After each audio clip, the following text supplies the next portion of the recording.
to Kanazawa, Japan.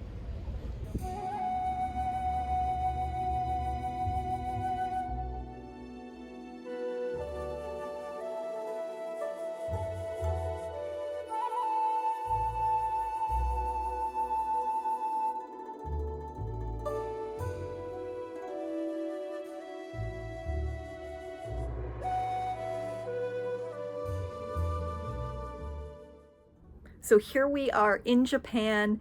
We arrived late last night to our final destination here in Kanazawa, and we had flown from Kuala Lumpur, Malaysia into Osaka, Japan, and the flight was it was about just over 5 hours, and we got exit row seats, so it was so nice to be able to stretch out. Our flight was also delayed by over 4 hours, so we ended up taking off, I believe it was just after 6 a.m. It was supposed to be around 2 a.m., so we were pretty exhausted by the time we got to Japan. And then once we got to the airport, we had another 4 hours of trains to get to our final destination here. So it was quite a long day yesterday. We were quite sleep deprived, but it was really worth it. This is a country that is just so spectacular. I mean, it's only our first day here, and it's just so different. I think it's the most culturally different place that we've been to so far. The fact that you can't read any of the writing, you can't understand anyone, but it all kind of adds to the fun adventure of traveling. So like I said, once we flew into Japan, we had to catch a train out to Kanazawa. So the first thing we did was we went to try to buy tickets from a machine, but then we saw people actually manning booths. So I said, you know what, let's just make it easy on ourselves. We're so tired. We don't want to screw anything up. So we went and asked for help and to a ticket agent, and he helped us. We had to change trains 2 different times at 2 different stations, and we almost missed one train because I led James down a hallway that we shouldn't have gone down. I thought I was going the right way towards a specific train, but it ended up it was in the other direction. We only had 8 minutes to change trains, and these are big train stations. But luckily, that train was like a few minutes late leaving, so we got there, we jumped on the first carriage that we saw. We didn't even look for our assigned carriage. But right as we got on and we started walking through the train pulled out of the station. So someone was looking out for us there for sure, because I have no idea when the next train would have been leaving. So that was a little bit of a close call, but we made it. It was also kind of fun because we were on one of the super fast bullet trains here in Japan. These trains can go over 300 miles an hour. I don't know if our train was going that fast, but it sure did feel like it. When I was looking out the window, it was, I mean, everything was going by so fast. I took a video of it to show. It almost looks like I took a video and then sped it up and fast forward, but that's just how fast we were going.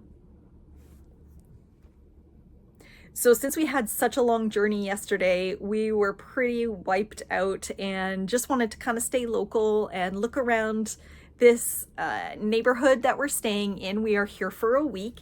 So the first thing we did was we went for a coffee this morning, and it's actually really nice because there's a coffee shop literally right downstairs and next door to our Airbnb here, and it's a beautiful little coffee shop. They have really good drinks. It looks like they have really good desserts too, so we might have to try one of those. And after coffee, then we had found a gluten-free crepe place, so we walked into more of the city center, but unfortunately today is a holiday, so a lot of things are closed, including the crepe place. So it was okay because we backtracked a little bit, and James had found a gluten-free ramen place that had crab ramen and also gluten-free gyoza, which I have never had before because it's usually gluten. So that was really good. I was able to try some of these things, traditional Japanese foods that I might not have otherwise gotten to try. And I was blown away by them. They were both absolutely delicious. So I'll put the name of the place here. And it was a neat place because it was like family run and owned. You could tell that they really cared. When I said to the girl I need gluten-free, and she got kind of almost excited that I needed gluten-free, and I was there because of that.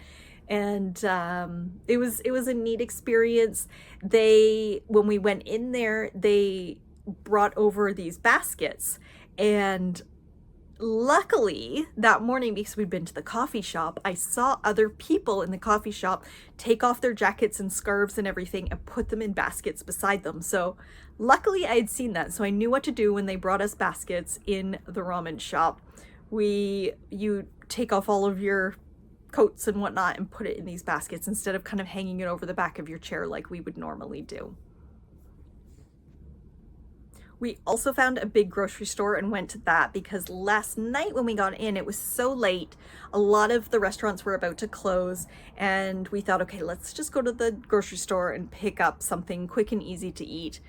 The grocery store that we found, it almost, I guess, was kind of like a big Walmart superstore, what we would know back home, but none of the food, it's all in Japanese. So in a lot of the other Asian places that we've been, there's at least a few kind of American style foods, or there's like Lay's chips or brands that maybe you are a little bit used to. Whereas here in this grocery store, there was nothing that looked even kind of remotely familiar.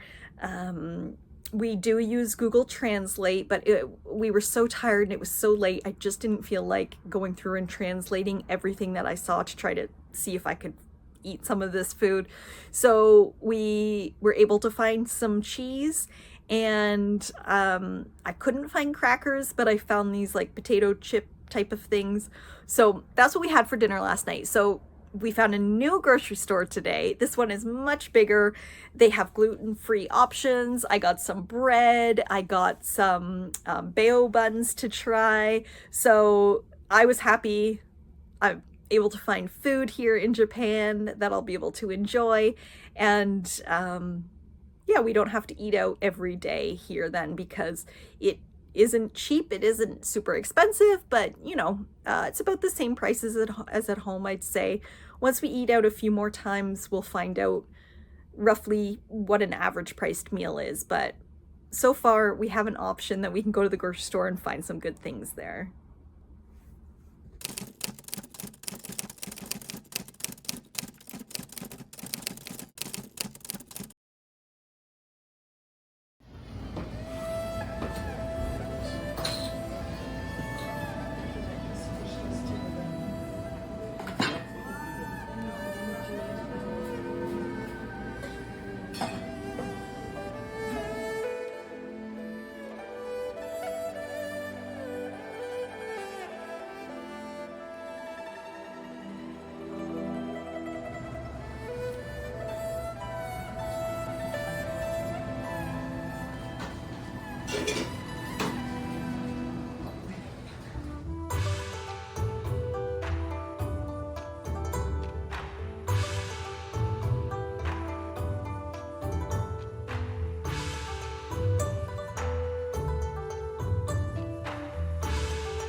Today we are heading over to the Samurai District, but first we're going to stop and get a little bit of lunch. And it's very windy here. It's been windy every day. I'm wondering if it's always windy here or if it's just this time of year.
tonight we're going to get some Wagyu steak.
Today we are in the Higashi-Chaya district, which is also known as one of the largest geisha districts in Kanazawa.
One of the things that I find really neat is a lot of the businesses around, especially in the older districts like the Geisha district we were just in, all of the businesses all kind of look the same. So they have the wooden shutters up at the windows, they have the curtains hanging by the door, and just a little sign written in Japanese. So you're not quite sure what the business is until you peek through the curtains and you see if it's a souvenir shop or a restaurant or what the business is. So it's really neat that it's like a little hidden secret that you look into. The Geisha district is one of three main ones here in Kanazawa, and this is where a lot of the traditional tea houses are that you can go and see the traditional geisha performances and really kind of immerse yourself in the culture. I was really excited because there were so many girls wearing the traditional kimono dresses, so I love it to see all the different types of fashion, and the girls that weren't wearing the traditional kimonos, they're wearing the really modern Japanese fashions. So I'm just constantly looking everywhere and seeing all the different styles, and I just love it. So we are now heading over to the Kanazawa Castle.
Ohio gozaimasu, or good morning.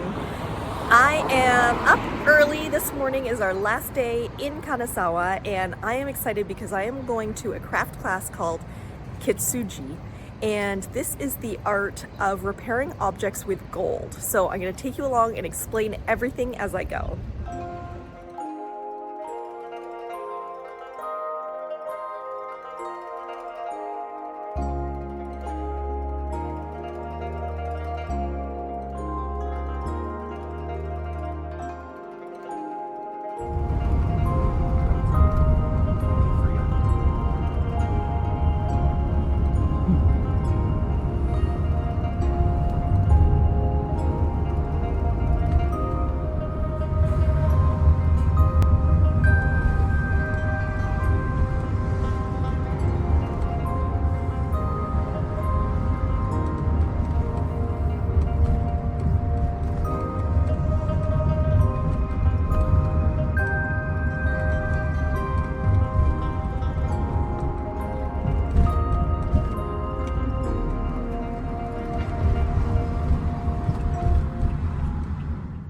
So I am back from my class in Kintsugi, and it was a wonderful experience.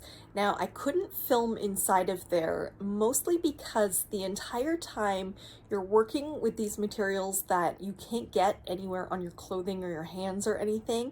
So we were actually all had gloves on and these like arm protectors. And why that is because the material that's used in this technique is actually derived from a plant that we all know as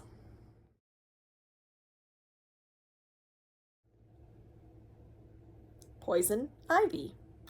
So it sounds kind of funny, but what they do is the poison ivy is set to grow kind of around a tree, and then what happens is they go in, and I believe she had told us it takes about 15 years, and they go in and they make these cuts in the tree that has the poison ivy wrapped around it, and the sap comes out of the tree, and that sap is used to make this substance that is then used to hold the ceramic pieces together.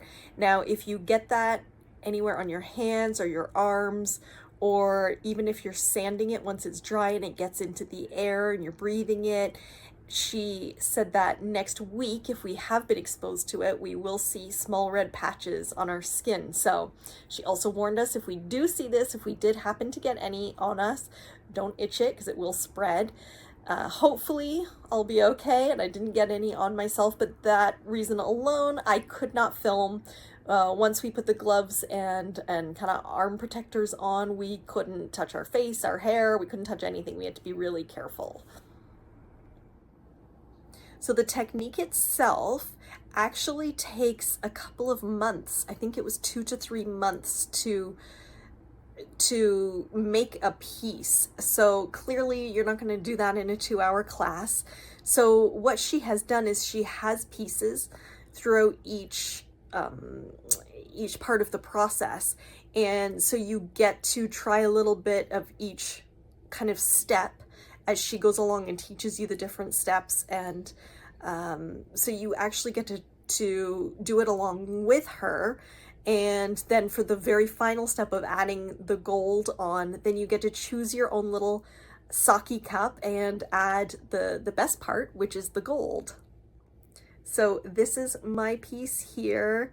Of course, I chose the black and gray sake cup. There were all sorts of colors, but if anyone knows me, you know I'm gonna choose this one. And here is my gold that I did. There's a little bit on the inside as well. So these pieces are not broken. She let us all know that it's very bad luck to break a piece here in Japan. So it's not actually broken and repaired, but it's the same technique as if it was broken.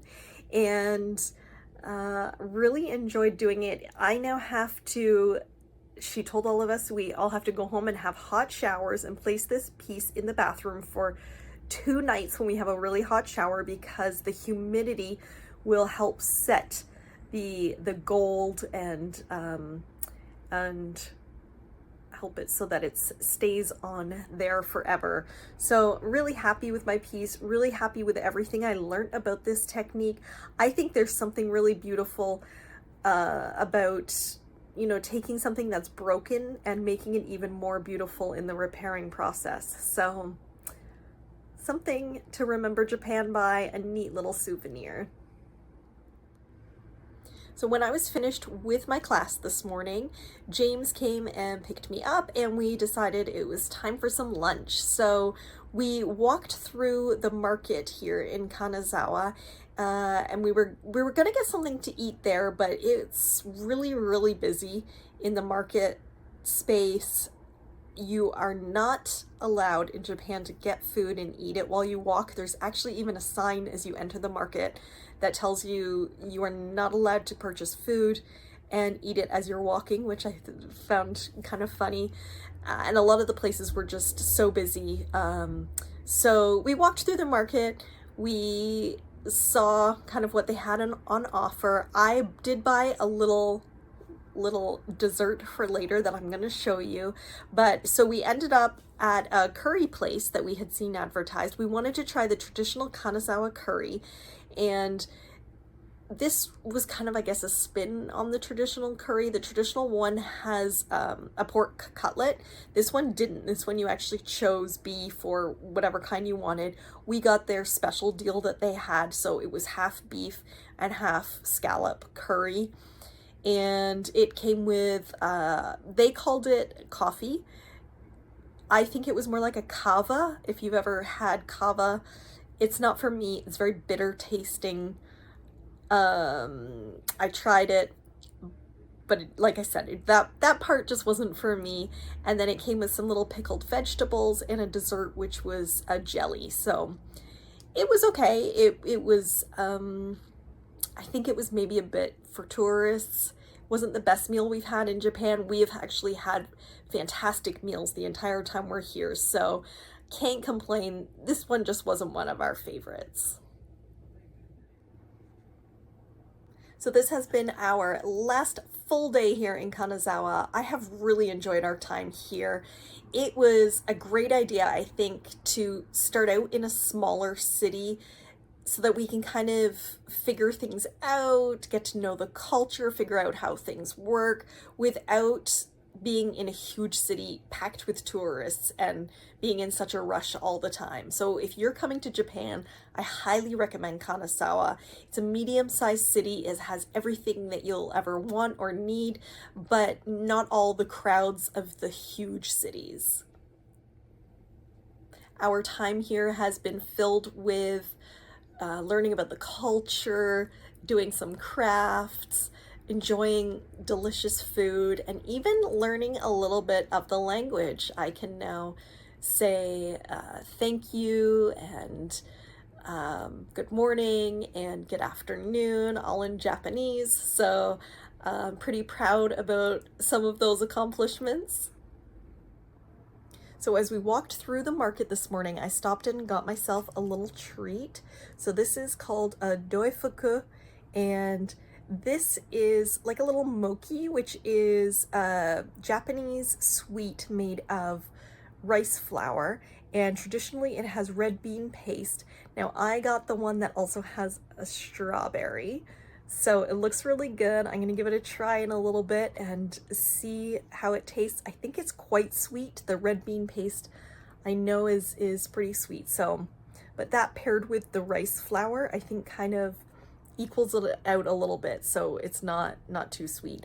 And then speaking of other sweets, when we got back this afternoon, there is a little coffee shop downstairs that we go into quite a bit, and today they had cherry blossom pudding, so I couldn't resist getting that. So it was beautiful, the presentation. I must say, all of the sweets and foods here in Japan, they really take care and precision making them. They're so beautiful, you almost don't want to eat them. So anyway, this dessert, this cherry blossom pudding, it had jelly on the bottom.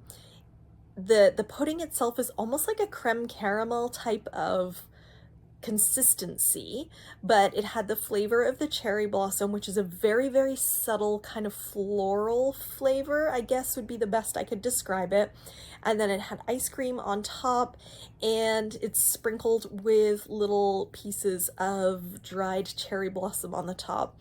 And oh, and it also came with a tiny little kind of mug beside it of cherry blossom syrup that I poured on top. So it was definitely something you have once in a lifetime. I couldn't pass up ordering it, and like I said, it was almost too pretty to eat, but I did enjoy it.